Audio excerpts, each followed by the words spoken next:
Ito na yung aking ginagawa. May mais, may sliced button mushroom, may carrots, 1 medium size lang yan.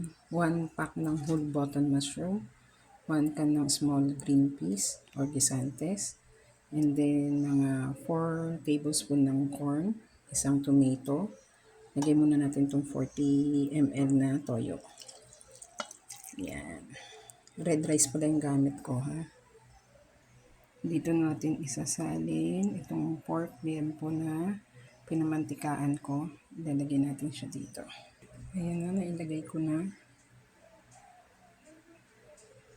Tapos dito sa pinaggisahan, ilagyan ko ng 4 cups of water. Sasimutin lang natin. Bago ilagay dyan, sasalang na natin ito hanggang sa maluto.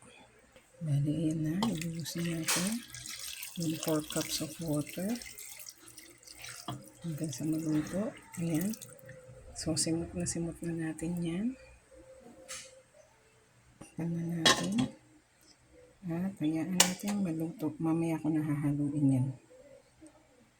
Ayan. 3 cups of red rice pala yung ginamit ko.